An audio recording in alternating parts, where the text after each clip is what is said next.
Welcome to the Novelty Podcast. I'm Alexandra, and I read from the perspective of what the reader owes the book.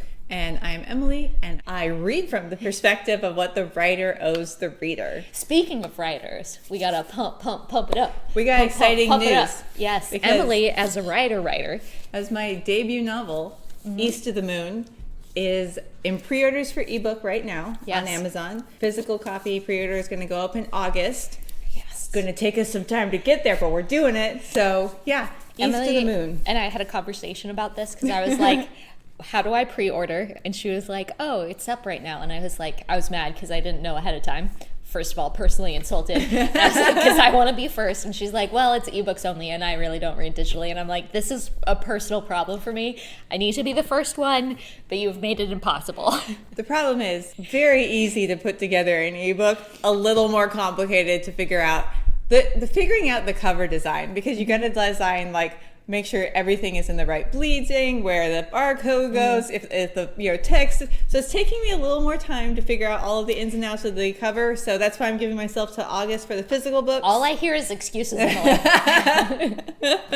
I mean, yes. Yeah, those are the excuses for why the ebook is up right now and the physical book is coming. Well, physical book is coming. So the physical book is coming in August. Date to be determined. My goal is August 15th, and then full release, including on Kindle Unlimited, we're going to do October 15th. Because it's a spooky season book, so it needs to go up in October. What's your little pitch about this book? What's going on here? I am currently listing it as it's a vampire romance with lots of murder and mayhem. Oh.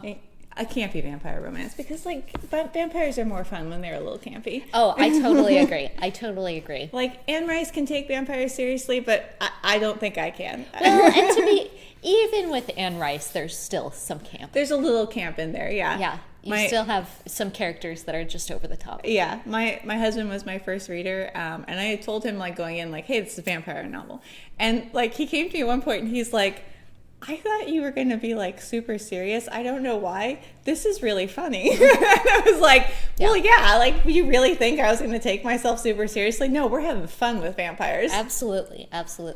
Okay, so for today's episode, we are talking about the resurgence of the cozy. Yes. As cozy fantasy, cozy sci-fi, cozy romance. We're seeing sort of a resurgence of wanting to add coziness to a variety of different genres. Exactly. Particularly the fantasy is really kind of having this moment right now. I think it's kind of this next domino on the romantasy kind of train that we've been on. And you and I have both read a couple. We have some thoughts. Maybe we start with our first impressions of those books and then kind of pull back. We're going to start with why this conversation came, because we read some cozies that didn't work. I want to be clear. I enjoy some cozy novels. We definitely both have cozy novels. But the reason this conversation started is we both had some cozy experiences that were just a little frustrating. A little lackluster. And I will say, for the book that I'm talking about, I would give this a 3.5. This was a solid book. It wasn't bad by any means. I'm just sort of seeing the pieces of this genre, and had I been her editor, before it went publishing, because I actually enjoyed the book for the most part, here's the things that I would be oh my gosh, if you just did this, it would make it so much better. Right. Oh, if you could have just, and that's my enthusiasm for coziness in general coming through. My cozy experience, I actually DNF'd because I got very frustrated. So what brought me here today was When the Weaver Met the Gargoyle, which is a book I've been seeing a lot from, in Instagram channels that I watch. Yeah. And it came up on a free day, and thank God I got this book for free, because I would be a bit frustrated if I had paid for it. I tried really hard to get through this book, and I just could not.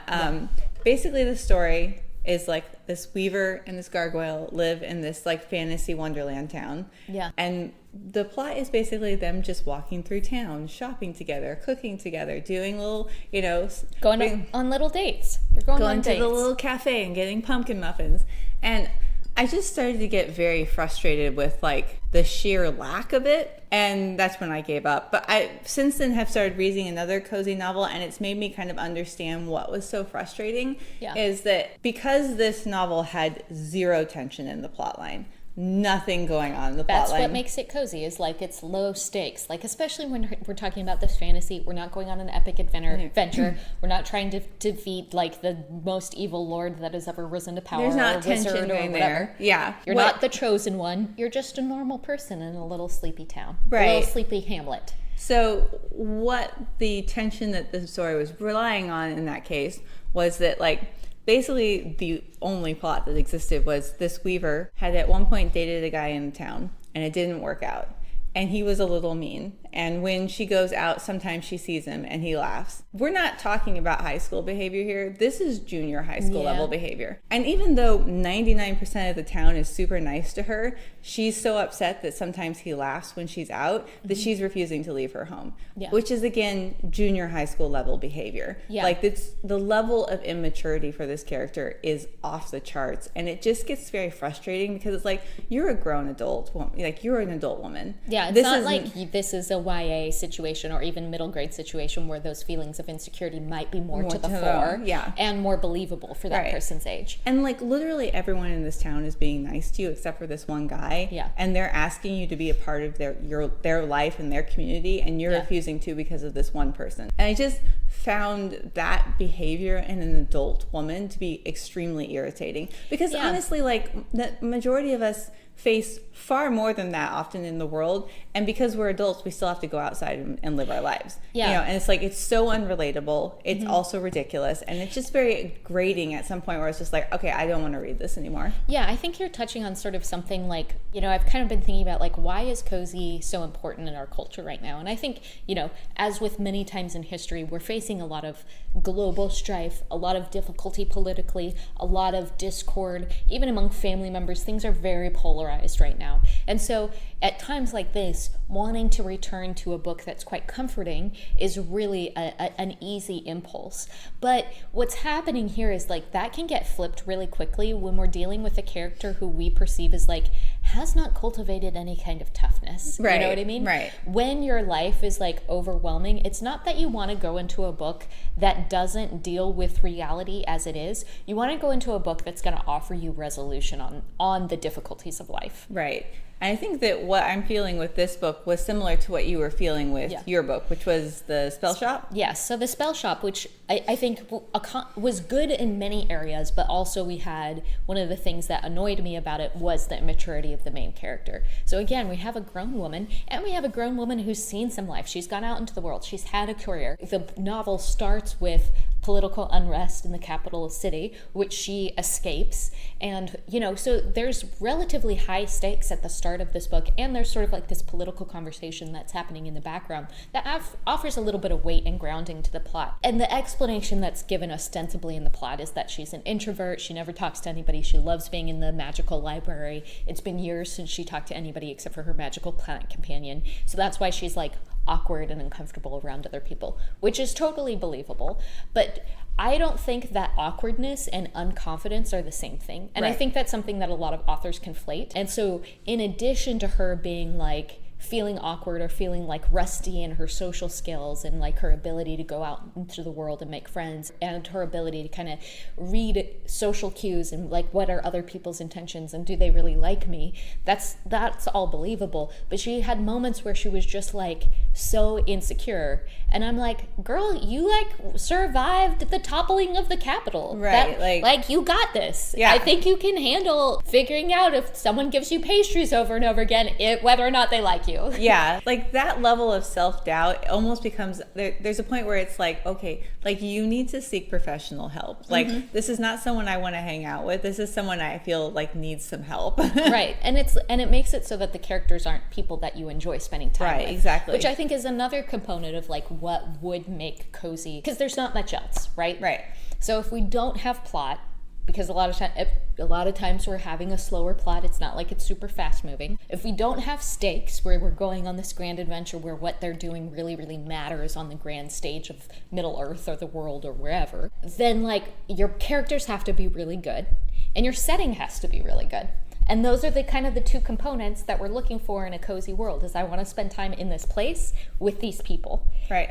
And I think the third thing is like, we're looking for a really nice resolution at the end. Right. So maybe we can just start there with like, where what we see today is cozy. I'm sure there are things, older than that kind of fall into what we're talking about, but like really the development of the modern cozy and our modern concept of that came around in post-World War I, which was an awful time. I don't think we kind of think that much about this time era, but you have a pandemic that happens right after World War I. The influenza pandemic happens. Food insecurity becomes a very common thing, especially in Europe. You have financial collapse, that will ultimately have major economic systems collapsing. You have a lot of young men who are experiencing chronic pain and chronic illness because of what they experienced in the war. And so they're not able to integrate back into the workforce and sometimes not back into their family. And so you have this really difficult and we really have the first understanding of what PTSD and war is, right? With shell shock. Shell shock, and then also this is the time era where we they developed the concept of the fugue state because people are having very big mental health breaks. Right. It is a dark time. Yeah, and I think it's very obvious why cozy developed out of this era, and I think we can very easily relate to the same type of situation. So let's talk about where cozy starts, at least in the modern sense, and what that envelops into. And of course, as Agatha Christie readers, we go straight to Christie. And in particular, if we're looking at cozy, I think we're looking at Marple. Right. And even Marple #1 in the small British village, only a few people. Right. It's a quiet town. She's out gardening when something oopsie doopsie. people are happy in general, or they're trying to engage with each other as a community. There's clearly a community here. No one is hiding in their house. Yeah, everybody knows everybody, which is part of the ooh, who's the spooky, crazy person that is your neighbor who you've known for 50 years because you've lived here for 50 years. Your entire life, you grew up together. Could it possibly be? Yeah. There's and there's also the tension of oh, new people are coming into town, so we want to make them part of the community, but then we're a little concerned about them, and that tension of ooh, I don't know, should we welcome them into our midst? There's a lot that's going on, even while the vibes are very you just you kind of get the impression of I might not want to live in St. Mary Mead, but I'd hang out there for a while. I would love a cup of tea in Miss Marple's backyard in her little garden, and she can tell me all about her place. I mean, and again, great characters. Who wouldn't love hanging out with Miss Marple? She's funny, she's sharp, she's witty, she's worldly, she is so much more observant of the world than you give her credit for. And I think a lot of the characters, especially when we're talking about Murder in the Vicarage, the vicar and his wife are so adorable. I love his wife. She's just so sassy, but in her own special way. So sometimes people can write small town as a little vicious, and St. Mary Mead has its problems, but it's not a vicious place. People are in general trying to be nice to each other. Right. Yeah, so we've nailed it on the setting. We've nailed it on the characters. These are people we want to be with. Miss Marple's the best. And then you nail it on the resolution, which of course, I would say Christie does consistently as a mystery writer in general, even when she's not really doing a cozy mystery. But we get that really nice bow on things. And even when we start out the story, you always have that sense when you're in Christie's hands that she's going to deliver you in a soft landing. Right. And I don't think, Agatha Christie being kind of the height of cozy proves the point that we don't necessarily need nothing to happen, even nothing to happen that's bad. Murder, it's literally a murder mystery. Yeah. But I think what it gives people is yes, we create this situation that's unhappy, but with the knowledge that everything's going to be okay. And that's almost if not more than just cozy to know no matter what happens, it's going to be okay. Right. Because we experience things in our lives, and we don't get resolution oftentimes. It doesn't turn out okay. So to be in a world where even if bad things happen, it's going to be okay, that's actually very comforting. I agree. And I think you have to be able to kind of look evil in the face. And that's kind of the mastery of, again, Marple's character and Poirot both do this, where they have a very clear-sighted vision of what human nature is, and they diagnose people, obviously with sort of a preternatural skill of what their psychology is, right, or what their choices might be or whatever. But none of them are squeamish. They're not too dainty. Miss Marple isn't afraid either of modern women having sex or of a body that got found in the library. It's just she takes it all in stride, right, and her courage enables us to also take it in stride. Right. Yeah, we can translate that into okay, it's gonna be okay. Miss Marple's okay, I'm gonna be okay. Exactly. And so when we contrast it with the characters that you had in the book that you were reading, where it's like they both don't face anything really of consequence in life, and they're also squeamish about the very, very minor things that they do. That you've actually flipped the dynamic, and that's what makes it frustrating and not cozy. Then I'm just like, oh, you're a hippity hoppity little bunny in little bunny butterfly land, and you don't know what real life is. And you need it to remain butterfly land, which like we as adults experience things all the time that are unpleasant. We know that we're going to experience things all the time that are unpleasant. And it actually, to me, is more comforting to be like, say like, yeah, we're going to experience uncomfortable things, but it's going to be okay, rather than being like, oh, this person gets to live in a world where they never have to face anything. Gee, that's nice. Yeah. You know, like I don't actually find comfort in that. It's an escapism from reality in a way that is like off-putting because of how it's like head in the sand. Right. More so than it is sort of reassurance. Because like Christie's characters throughout acknowledge, you know, especially her post-World War II novels, kind of acknowledge like, hey, like this is kind of hard and we're kind of like a little left pretty scarred. I mean, I would say Murder is Announced is another one that I would consider very cozy. And there's a lot of mentions in there of people being like, yeah, I'm a little traumatized still by the war, but like I had this community, so I'm like gonna make it through, not because I've never experienced anything, but because I'm in a community where people are gonna be there for me. Right. You know, so I would say if we're gonna talk about like which cozies, which Agatha Christie's are the most cozy, my first two I jumped to is Murder at the Vicarage and Appointment with Death. Yeah, I would agree with both of those. I will also say that while we're talking about Christie being kind of the height of cozy, she did write novels that I would say not cozy. Don't go there. Like, And Then There Were None, I feel like is kind of her... It's very eerie. Yeah, foray into a little bit of horror. Yeah. You know, because like now you also still have a community of that.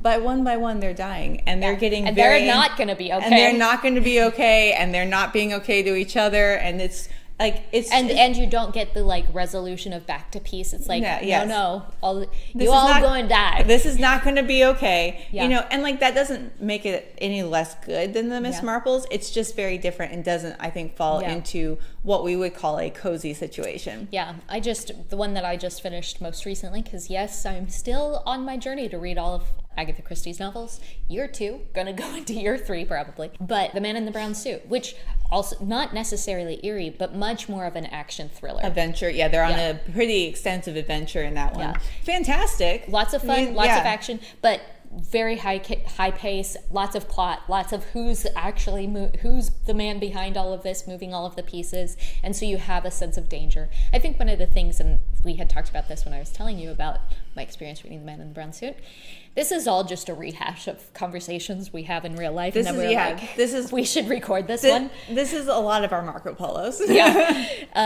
Is like, another thing that like makes this one different is like it's happening in the present tense. Like the mystery is still ongoing and unfolding. With like a lot of the Miss Marples and her traditional murder mysteries, it's like the body has been found. Yes. And any kind of like violence kind of happened off stage left. Right. You know, so you don't really see any of that kind of gore or any of the elements that might be a part of horror or things like that. It's part of what makes it a mystery.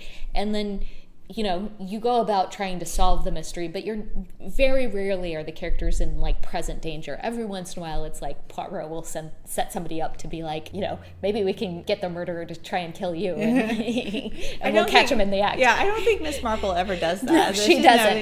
Because like we're immediately in that aspect thinking of Body in the Library, which is another great Agatha Christie cozy. And in that one case, like both of the deaths happen before the novel even starts. Yeah. Like both of them, you're walking in, it's already happened. Yeah. And I think that is a huge part of like when there's technically violence, it's not violent. Yeah, it's off stage left. Evil exists in this world. It's not denying that, but you are starting at the process of how do we make it right. Right, instead of like, oh God, are we in trouble? Exactly. You know? Yeah. So these are all kind of like elements that I think contribute to its coziness. Exactly. Yeah. I mean, I was reading a book earlier this year that I told you I want to bring up because I feel like it's an interesting contrast because it is a very funny book and it's very heartwarming, but I would not put it in the category of cozy. Okay. So that is Isaac Steele and the Forever Man. Okay. Fantastic book. It's one of my favorite books I read this year. It is very funny. I found myself laughing out loud. It's very endearing. I love the characters, and part of the story is like these characters who are kind of isolated coming together as a community and learning to like work together. Yeah. Very funny.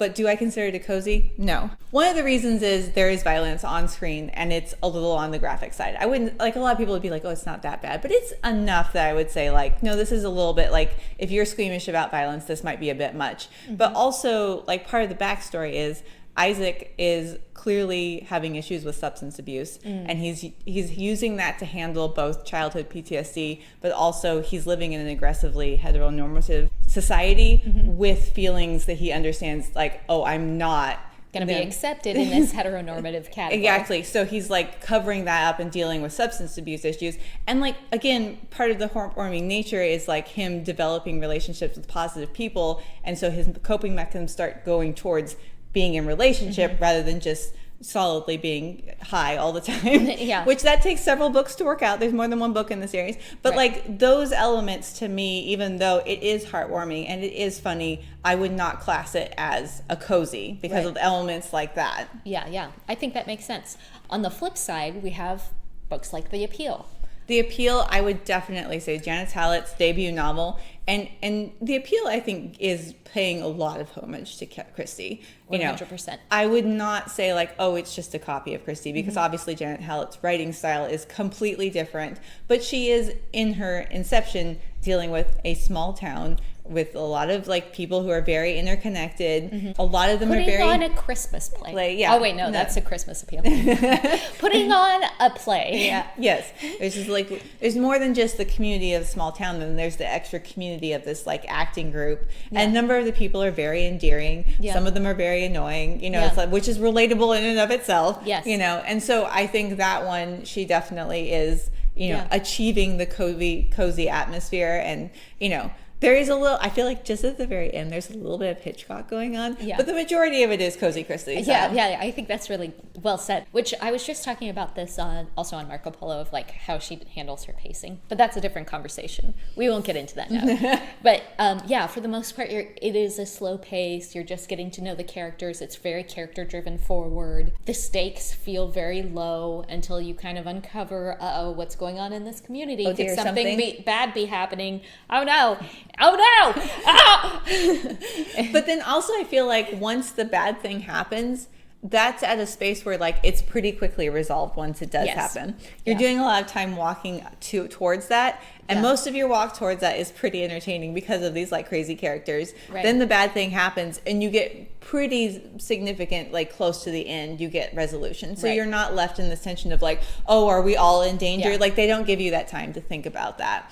So that's again why I feel like it still achieves the cozy nature, because you're still being wrapped in this blanket of like, it's all going to be okay. Exactly. I would crunch us with, I don't think her other book, The Alberton Angels, I was just going to bring that up. I agree. I think she goes down a different path with that. To be clear, I love that book. I'm not saying that. Like, I would also say Twyford Coat. I would not put in cozy. Twyford Coat. Yeah, exactly. She goes back to cozy with The Christmas Appeal, which is kind of the same characters doing similar things. But yeah, she is definitely like Christie in that she sometimes does cozy and sometimes she steps out and you're just like, what just happened? Yeah. Okay. So yeah, like I appreciate authors like that, because I love this author, but I don't necessarily want to read the same book from them. I'm sure for them it helps them write better books, to be very free and to try different things. I'm honestly amazed at how free Janet Hallett's publisher lets her be. Because like a lot of publishers would lock you into that small town mystery vibe. I mean, when you write one, you write them all. And like they're being very free with her, and I feel like that's what's producing like just a lot of really good work, is that she can dive into the cozy and then dive back out of it. Right. So talk to me a little bit about some nonfiction books that fit this category. I would say for me, and I have not read these books in a really long time, so I don't know that I would necessarily be the reader now, but I really, about like 10 years ago, got really into the Madame Chic books, and I am going to totally forget who the author of that is now. We can look it up. Give us a second. We'll see what that is. But this is a series of books, nonfiction books. Let's see. Oh, Jennifer L. Scott. There we go. A series of books written by a woman who, in college, went to France as like an exchange student and stayed with this very wealthy French family and just had like an absolutely wonderful time, and walked away from that experience with a lot of things of like how I could like put the same things they do into my life without needing to be like very wealthy, important part of society. Just like she realized like there were a lot of small things that this, especially the wife of the family, did that just made every day special and made every day more fun. Yeah. And so she kind of put together this book about like 20 things that she learned from, well, she gives all of the French characters like names because she doesn't want to use their real names. So she calls the woman she stayed with Madame Chic, and then she hung out for a while with Madame Bohemia, and then like all these, you know, different women who represent like different aspects of that society. But like to her, like each person that she encountered like put a lot of effort into just making life nice, you know? And so my favorite book in the series was At Home with Madame Chic, where she talks about a lot of things that she did like in her home to make it feel just like, it's really just about like small things that you can do to make life feel more special day to day. Right. And it's like, and I think, you know, based on the way that you're describing it, like I would kind of hold it in contrast to sort of like rise and grind culture. Right, exactly. You know? Like I get in some ways it is like self-help, but it's just a very quiet, gentle self-help of like, maybe just use the good china today. Maybe like find yourself a really cute apron so you don't feel like a complete mess while you're trying to do things. Like maybe just do some nice stuff for yourself. Like, find yourself a nice perfume that makes you feel good, you know? So it's like really low effort, very chill self-help that's more about not like completely... It's about enjoying life. Right, it's not about... In all of the small everyday ways. Yeah, it's not about completely making an upheaval in your life and changing everything. It's just like, hey, you know, life could be a little bit nicer with very small changes. And so I do feel like it's very much a book that you kind of just can sink into and be like, oh, okay, I can go to France for a little bit. I can go to France right here in my hometown. Exactly, and enjoy some like... suburbia. When she talks about like these like simple little food things they do, it's just like... I need to go buy some fancy cheese now.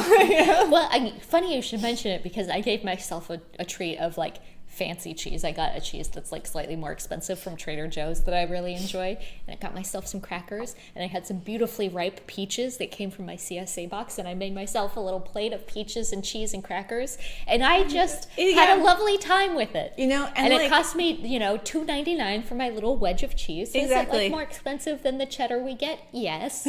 But that's not what it's about. You know, and I think that like... But did it break my bank? No. We are living in really dark times, and there are really a lot of dark things that people are going through that we have to pay attention to and we have to take into account for. But I don't think that means we can't have something in our lives that like help us get through these things and be like, okay, because like honestly, like if you do nothing to help yourself through these situations, you're not going to be available to help other people because you're just going to burn out, you know, and like that's not our goal. Our goal is to like support ourselves through this so that we can support other people. And if you need to buy a $3 block of cheese to do that, you know what? I'm not judging that. That's about the whitest thing anyone's ever said. This is how I get through political strife, is I got the slightly expensive cheese. I'm part Italian, so this is how we always make it through life. We're like, okay, it's time for cheese. It's time for cheese. There are some nights where I just tell my husband, like, I don't know what to have for dinner, but it's going to need to be cheese heavy. You know, these are our coping strategies. And you know what? It's not drugs or alcohol, so it's cheese and books, you know? Right. That's right. Oh, I'm so glad you put this on the list for us to talk about. The Day in the Life history books that we Which I have not read mine yet, but you have read yours. And I read mine and I loved it. It to me, it sounded like perfectly for this episode. If you want to do cozy but nonfiction. Yes. No, that's so good. I didn't even think of it. So I read Day in the Life of a Roman. These are a series of books that have, actually I found out, I think it came up, I first saw on someone's TikTok. This was like years ago, so I can't remember whose TikTok, but we were book shopping together. As we do. And we ran into it. And so you got Day in the Life of a Viking, I got Day in the Life of a Roman, and we're going to swap once you're done. And so I read Day in the Life of a Viking, and basically you start at 6 in the morning, and and it takes you through each of the hours of the day, and you follow a typical person of their class or profession or whatever doing their thing as a Roman citizen or slave, throughout the city. And it gives you, again, this slice of life, day in the life, insight into... Because, so much of history that we learn is really from, the high levels, right, the people of power. Yes, the people who are kind of movers and shakers, and so they're shaping society. Right. But that's not the majority of society. Right, and so much of history is the everyday person and, is, a historian looking at the birth and death logs of a church in the 1100s in England of like the normal citizens, you know what I mean? And so how do we get a picture of what their life looked like? And it was just so well written. I actually had a hard time putting it down. I was like, oh, take me to the next person's life. I want to see what they're up to. And so it was just a really fun journey. I learned, even as a classicist, I learned a lot about, some of those little pockets of history that are not necessarily front and center. Livy's not writing about it, Herodotus isn't writing about it, and so you get to see these little pockets of everyday life, and so it's great. I love this idea because I feel like a lot of times we get locked into like, oh, cozy is something very fictional and it's like very like outside of like our existence. And I'm like, well, sometimes it can be nonfiction. Sometimes you can just sit back with a nonfiction book and feel just as cozy. Yeah. And I think it goes back again to, as we're kind of like building out this list of like what makes things cozy, this is really emphasizing the slice of life component where it's like, it wouldn't be a big deal, again, going back to the book that you didn't like, of like watching these two characters do everyday things together and go on little dates together. Like that could totally be a successful component of a cozy book if you liked the characters that you were spending time with.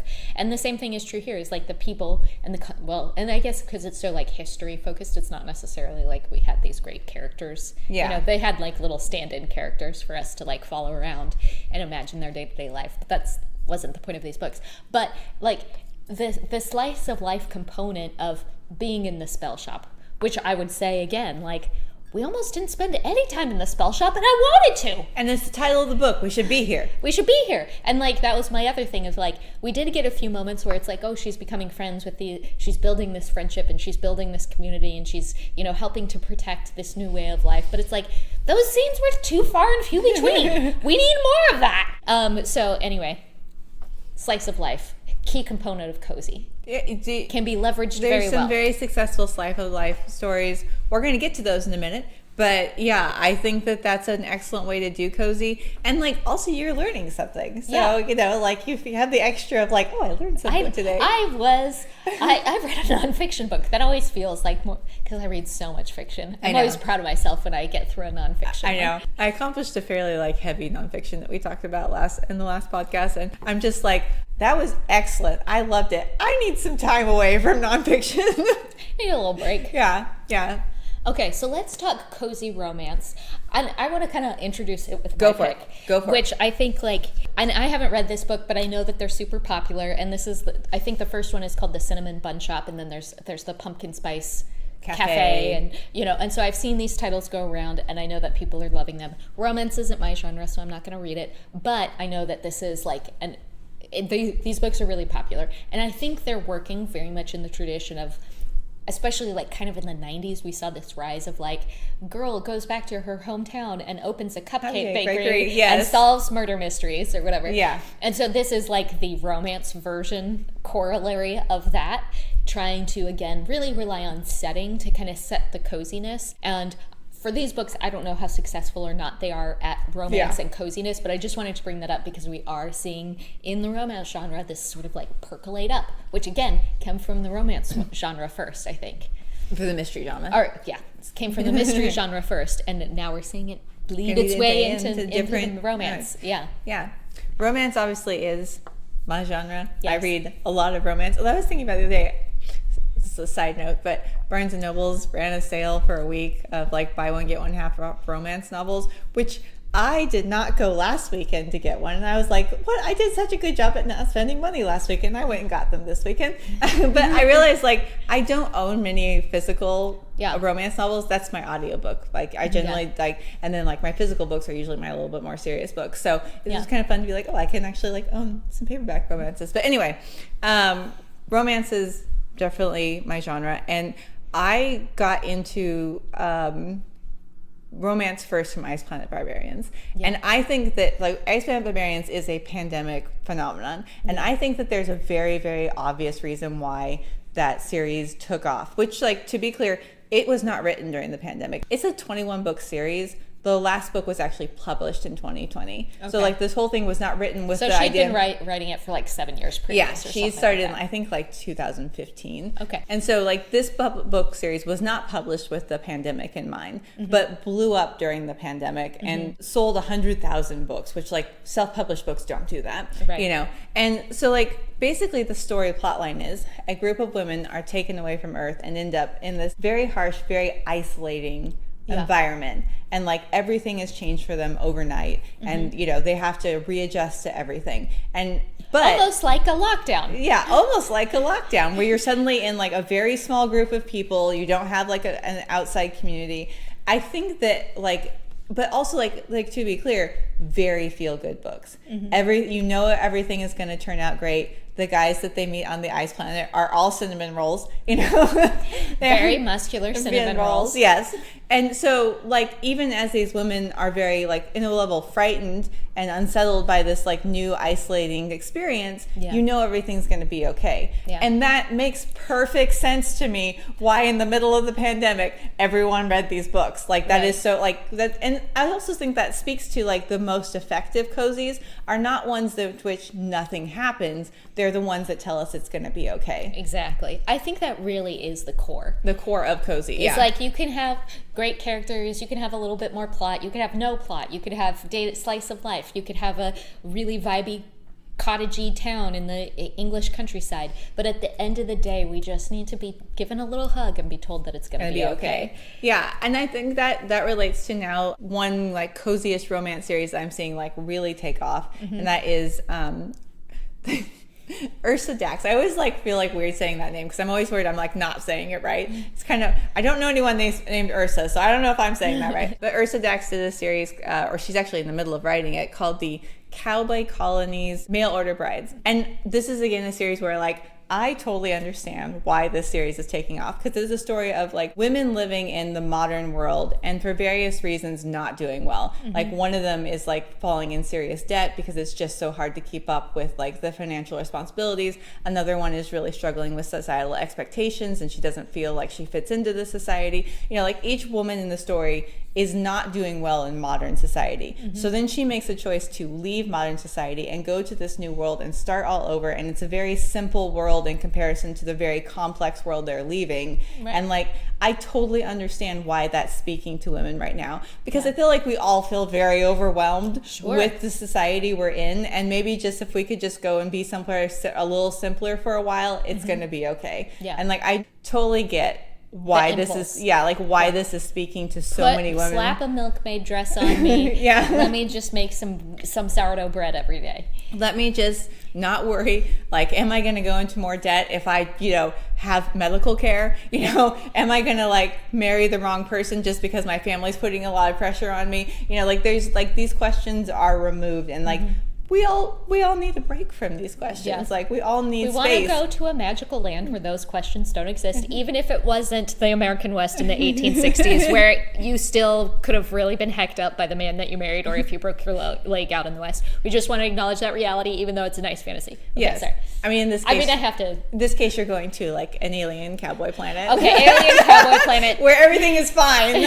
No one has ever broken a leg in the Wild West on this alien planet. It's again like one of these things where like sometimes rough things happen because you still are roughing it out in the cowboy, but everything's going to be okay. You're going to be fine. You're going to find a nice guy. He's going to be really sweet, and they're going to do life together, and it's not going to be crazy weird like it is in your real life. Yes. You know, so like the only way to get a cowboy that's nice is if he lives on another planet. Yes. Which makes sense. In this book, I feel like derogatory to all cowboys ever. No, I'm just kidding. I'm sorry. I'm sure there are some lovely cowboys. The book I think does also like directly like kick toxic masculinity in the face, because like some of these guys are like just, you know, they defy stereotypes for cowboys. They're just not there. But then the guys that here's my floofy cowboy dog. Yeah, exactly. There actually is a floofy cowboy dog. This is Tinkerbell. I know exactly how this would be done. Yeah, but then there are the guys that like maybe fit a little bit more of the traditional, and the women are just like, no, stop it. Just, I'm not doing this. And they're like, okay. It doesn't work for us anymore. Yeah. So that is like, that series is having its moment. It just got bought up by audiobook rights just got bought up by a publisher. Oh, so, fun. this is like what I feel like cozies are supposed to do. They're supposed to tell us it is going to be okay. Yeah. Okay, so did you want to talk about Test Glove, or you want to skip it? No, I'm in the middle of reading Tusk Love, which actually I feel like goes with the next stuff we have on there, but it's a little different. So Tusk Love, I do love the story behind it. It's put out by Critical Role, which is the D&D group that, I think just started as a group of people playing D&D, and it's just huge now. Yeah. And in one of these games they were playing, just as like complete off the cuff, one of the people made up this orc love story called Tusk Love, and they all thought it was hysterical and like, this is the most ridiculous thing ever. Yeah. Who knew that in 2020 orc romances would start to take off? So they ended up partnering with a well-known romance writer, and were like, make this happen, make Tusk Love into a real thing, which I think is just like really a funny way to start a book in the first place.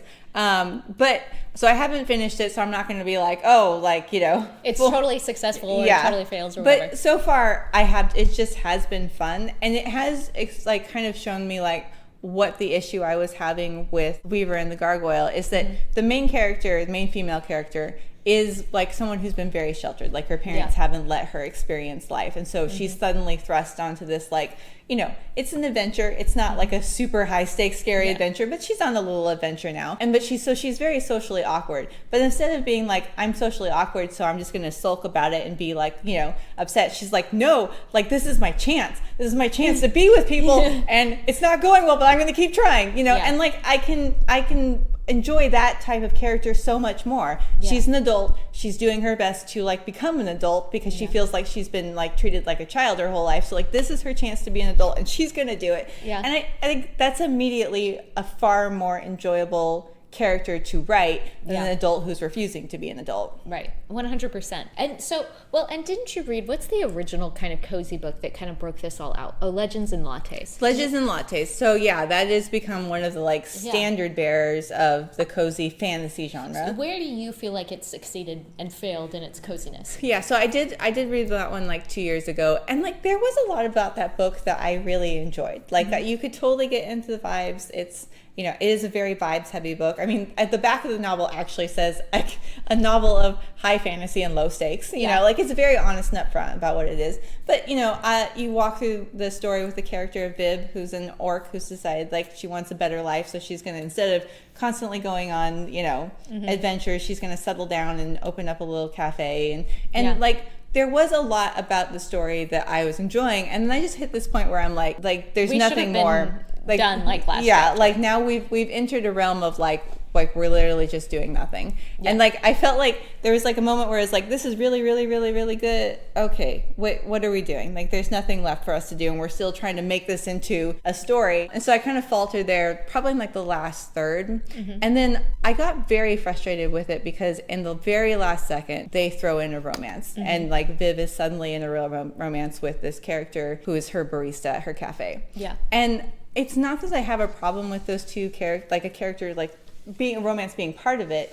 But just for me, like you have to earn a romance. It wasn't set up properly. It was not set up properly. They literally have like one scene where they're actually just together as a like people one-on-one, and it's very awkward. Honestly, they don't have any dialogue, and I think the author's trying to express like, oh, they can just hang out and like not talk, and I'm just like, well, that's not a foundation for a romance. And so like I just felt like the romance aspect was very unearned, and it honestly almost felt like the publisher sent it back and was like, put a romance in because all these books need romance. It didn't feel like it was written to be a romance. And like it's me, like I'm fine with there being a romance, but I think you need to, if you're going to do a romance, that needs to be it doesn't have to be the main thread, but it needs to be a thread all the way through, and this did not feel like that. So I kind of like the last third of the book, I started to get like really frustrated, and I'm kind of like, and I've heard this pretty universally expressed on the internet, like like a lot of people love the book as the book, like, and there's so much about it to love, but then a lot of people are just like, but like, what was the point? And so I feel like that one's a very like mixed feelings on cozy for me.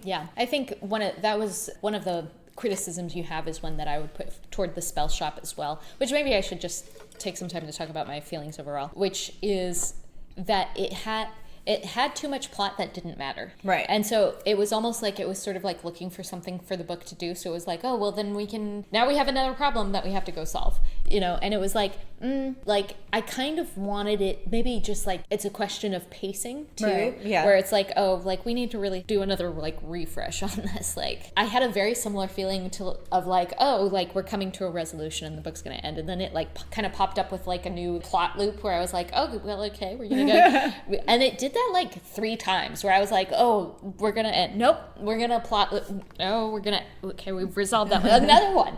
Oh, another one. Oh, yeah, that's something that Legends of Latte did, where it would like resolve a plot like towards like the middle of the book. And I'm just like, well, but like that seemed to be like a important thing, and now it's just resolved. So now we got to do something else. Like, right. That is. So it was like it like didn't have a proper like plot arc that it was following, and this is partially like I think the genre is kind of figuring out what it's trying to do.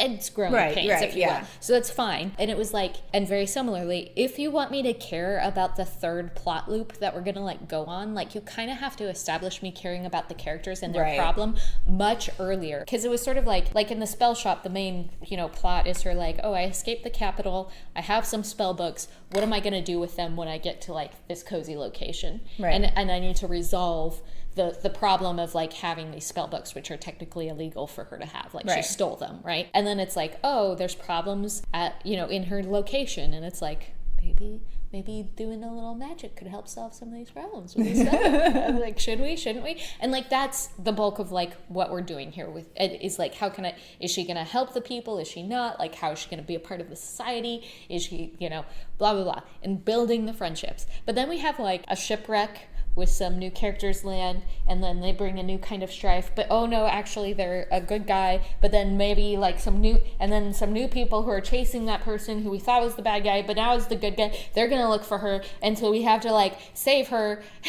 I shouldn't give this away because this is like spoilers, and then it's like, but he's the bad guy now, oh wait, no, actually he's a good guy. So it's also like a lot of moral confusion about like, again, trying to be cozy, so making everybody a good guy is like also a problem. Okay, I feel like this book is very much an inheritor from Legends of Latte, because there's this whole scene, again, spoilers if you haven't read it, so like you can stop now if you don't want spoilers, but there's like this character who's supposed to be like the mafia ruler of this town, who's like threatening Viv if she doesn't pay like protection money, then she's like not gonna allow her to have a business. And they resolve this by like the mafia lady just gets cinnamon rolls, and then that's like her protection money, and I'm just like, what is happening here? You're like, that's how we're gonna resolve this? Like you gave me a moment where I thought this was gonna be, and like halfway through the novel, like we're not even gonna, like, there's still lots of things to go, like, oh, we solved that whole thing by cinnamon rolls. And and then I forgot. Okay, then this is one of the other like little plot threads that really frustrated me in the spell shop is like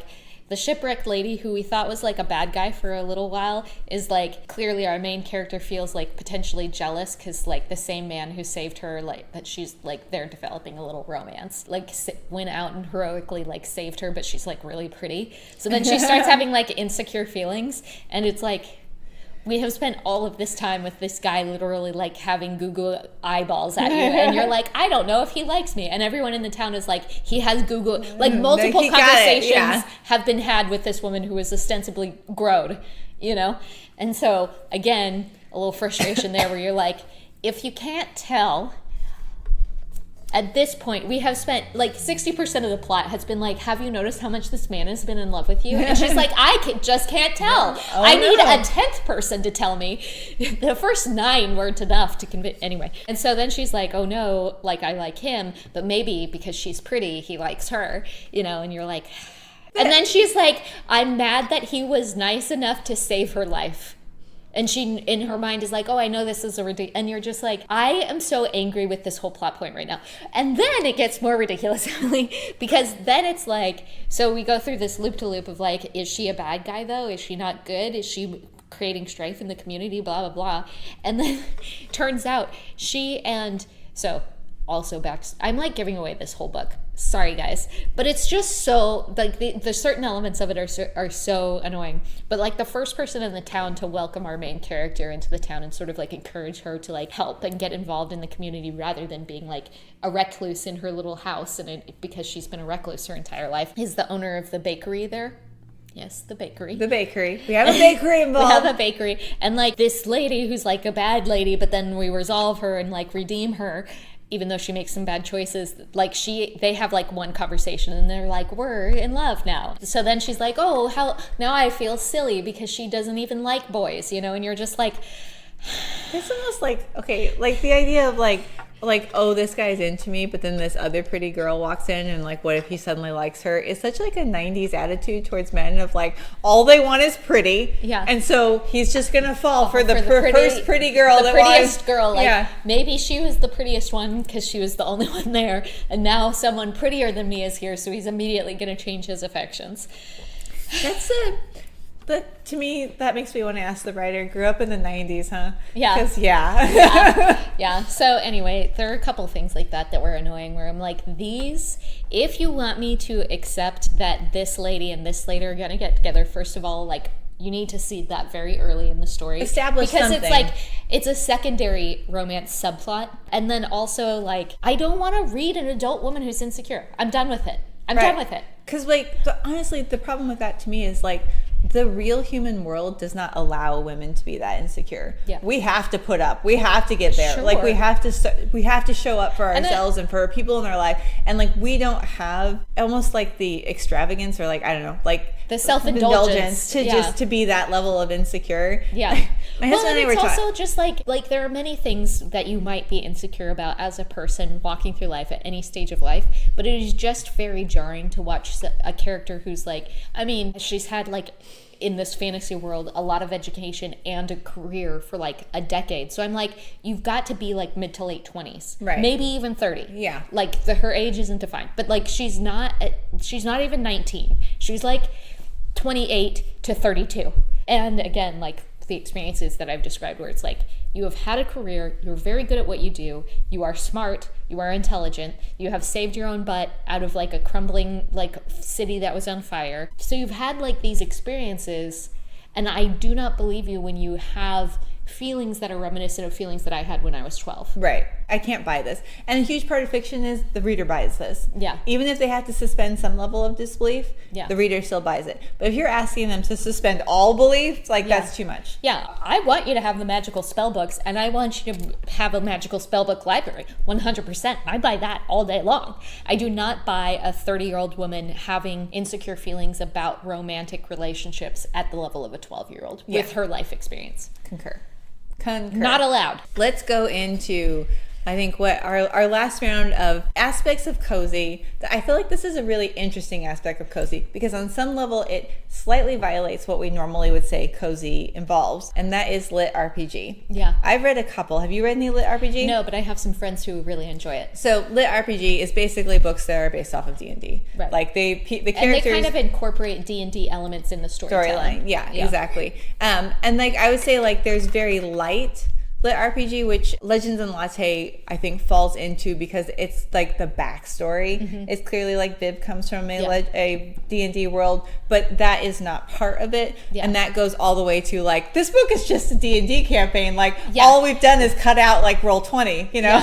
No, it's like very technical, very similar to the experience of probably watching, you know, D20 or some of these other shows. Yeah. So like Tusk Love obviously falls into this category because it's based off of Critical Role, right? Yeah. And to me, I've read about half of it so far. Yeah. It's a little bit more on the light side of that because yes, you are going on the adventures. Yes, you know, you're buying things is always a part of D&D. So there you have the buying things scene, but they're doing a really good job of like melding that into an actual plot line so it doesn't feel like we're just walking straight through a D&D campaign, even though that's what we're doing. Yeah. It doesn't feel like that. They're doing a really good job of making this the actual plot line, you know. But there are like also authors like L.G. Estrella who is just writing D&D campaigns. And I was actually reading a really interesting conversation about this author. I don't know if he's male or female. I'm just going to go with he. Apologies if you're not. But an interesting discussion. We'll have to roll a perception check on that. We did not roll a high perception check. But I was just reading an interesting conversation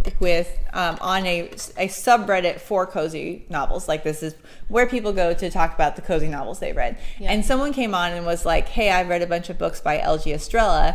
And I feel feel like they are cozy, even though they involve a fair amount of battle scenes. What do you guys think? And universally, people were like, part of me wants to say no because of the battle scenes, but I have to say it's cozy. And I would agree with that. There's just something about it that even though, because in part because the battle scenes are ludicrous. Yeah. Like, it's meant to be very humorous. I mean, there's like a scene where they're clearly in the mines of Moria, but instead of orcs, crabs pop out. You know, it's like, it's very ludicrous in one sense, you know, but also like there's no plot to these books. I would actually love to see Elegy Estella try a plot, because I think that would be great, but there's no plot to these books. What in essence is you're getting like really intense character studies. You're getting some slice of life moments with these characters, and then you're getting their D&D campaigns. But the characters are so fantastic that I don't care that there's no plot. I just want to like hang out with these characters because they're so funny. Like his two series that I've read pieces of are Attempted Vampirism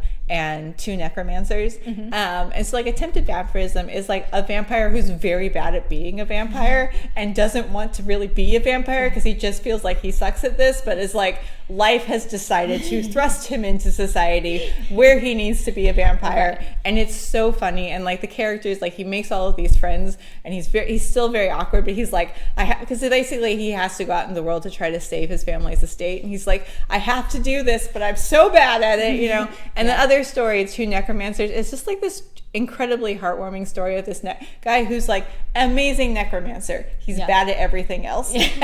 And he ends up, I keep raising the dead on accident. I'm so good at it. And then like he ends up being the caretaker for like the local village. There's a child that's born who obviously is a necromancer, and nobody wants her, so he ends up being her like surrogate dad.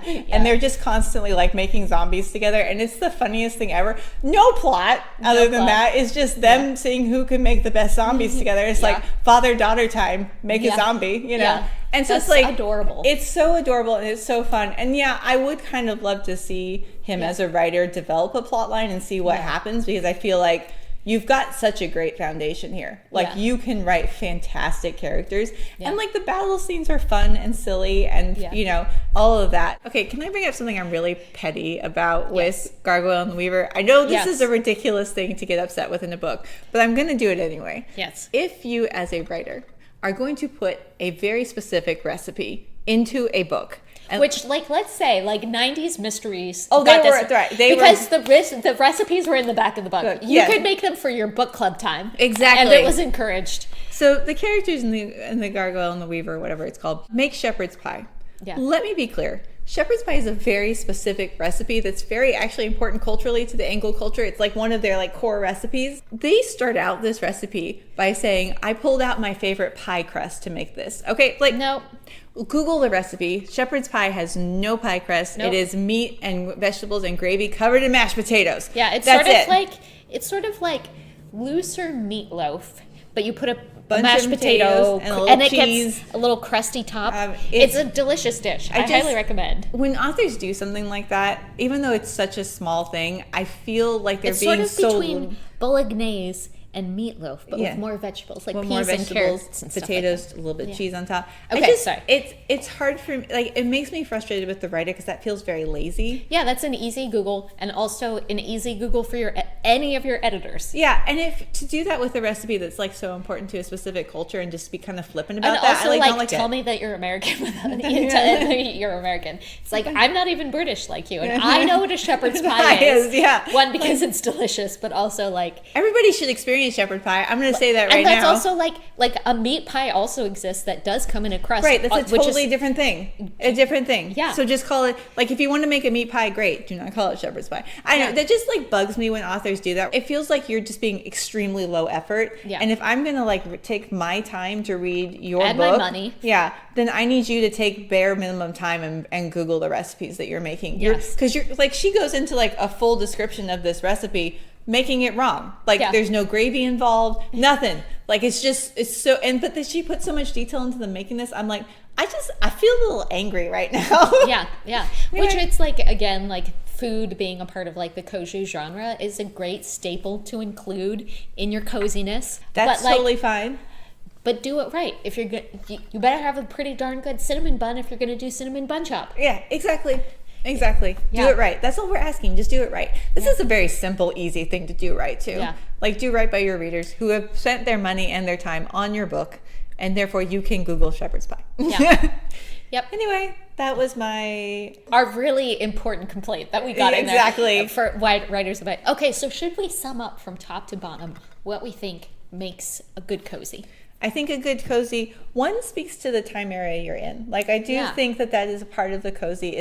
There are some cozies that endure throughout time, but I do think that, like, what specifically sparks a cozy off is it speaks to where you are in your society. And I want to give props to Spell Shop, because I do think that this is one of the things that it did well, is by grounding it with the sort of like political strife in the background, which was ultimately about restricting knowledge, not giving knowledge and not sharing it. And it was like illegal for people who weren't of a particular class or particular profession to access.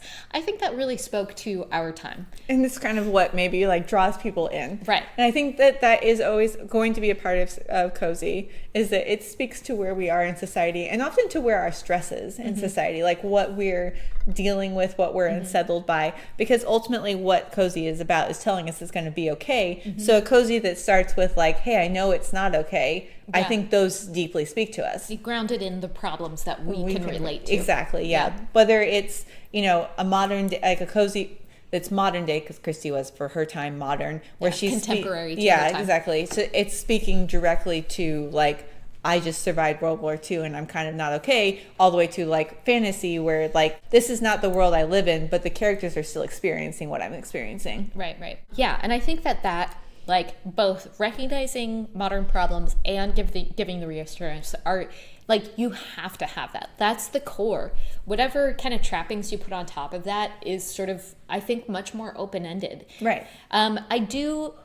I personally think that we should be doing a little bit less plot and a little bit more character development. When we're kind of making a bar chart of how much that's like present in your book, is really the character development and the relationships between the characters. You want to be there. Should be more so at the forefront. Right. You want these, part of cozy, I feel like, is you're rooting for these characters. Like, you get very involved with them. You want them to be happy. You want them to find it. And also, like, they're characters you want to be with. Like, characters you want to root for. Yeah, like, I would totally, I mean, again, that's why I go back to, like, stuff like LG Estrella. Like, this book is ultimately kind of pointless, but I love the characters and I want to be with them and just, like, hang out with them while they go open a bank account together. Yeah. Like, I feel like you can overcome so much with a book if your characters speak to the people, your readers, in a way that like they want them to be happy. Yeah, which kind of speaks to what I would say don't do is like, first of all, make characters that we enjoy being with. So don't make your adult female characters riddled with the insecurities of a 12-year-old. But I would also say, if you're taking down the stakes, don't feel like you have to fill it back with like episodic plot. I actually don't want that. I do want the good character development. I do want the development of these really fun friendships and relationships and even romances to come to the forefront as I watch these people live their lives together. I don't really care about having, oh, they're a good guy, oh, they're a bad guy, oh, they did this, oh, we ought to like find all of these resolutions. Like, I really don't need all of that plot. So don't say, oh, it's low stakes, but let me make them do a bunch of things. Right. Like, it needs to be a balance. Yeah. A balance of things. And like, I feel like if you are like wanting to write something like for the Spell Shop, her figuring out how to get her spell shop up and running and be a part of the community was enough. We did not need the cloud bears. We did not. There's a whole other side plot of her saving like mer babies. We didn't even get into that. We didn't need the shipwreck. We didn't need the pursuit of the shipwreck person. We didn't need the is she good or bad. We didn't need the secondary love plot. There's so much plot in this story, which I find kind of interesting. I feel like I haven't read it, so I don't really know, but I have seen some writers who like I feel like are doing what you do, but actually write them in episodes. So like they're broken up into several stories that are stories in and of themselves, and like just included in one volume. And like that would be fun. I feel like that would be better for what you're talking about. So but that I would still say episode 1 has to be setting up the spell shop and me like believing that she's now integrated in society. Then she can go out and be like, oh, let me solve these little problems around my new community and be a hero. Right. I mean, I think that would give it the opportunity to have like a rise and fall of a mini plot without it feeling like, what am I what does this have to do? Is there a larger plot? Like, what, instead of like trying to be like, no, there's this huge larger plot, just be like, it's okay to have episodes, but make them episodes. Commit to them being an episode. And within that episode, I need to have some spell shop time, some friendship time, right? Some bakery time. Yeah. Like, there are ways to do that. That doesn't sound like that was the way to do it. No, it was not. So that's what we said. More character, less plot. Don't replace stakes with a lot of plot, like a lot of subplots that don't matter. Right. Find a way to, Is there anything else? Oh, setting.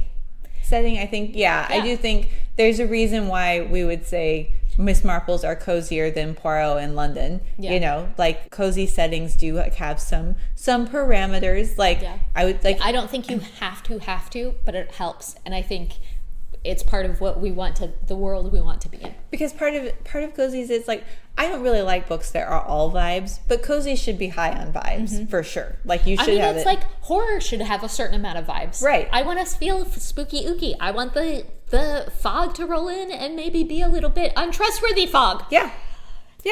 So cozies is one of those things that should be high on vibes. Yeah, I think I'm more of a vibes reader than you. I'm like, I put me in a spooky mess. I want it spooky. I can do with less vibes and more plot. I like a plot. That's just me. To me, I feel like sometimes when I say, oh, I don't like vibes books as much, it's because I've read some books that have done it badly. Yeah. And so I'm a little less trustworthy when people are like, it's really about the vibes. I'm like, oh, I don't know. I've read some bad vibes books, I feel like on some level fully aware that there are good vibes books. I just am less trustworthy of them right now because I've read some books where I'm just like, was that high vibes and no plot, or was that just meh? Was it just bad? So those are our recommendations. That's the summary of our recommendations. That is our go forth. Compendium of cozies. Our compendium of cozies.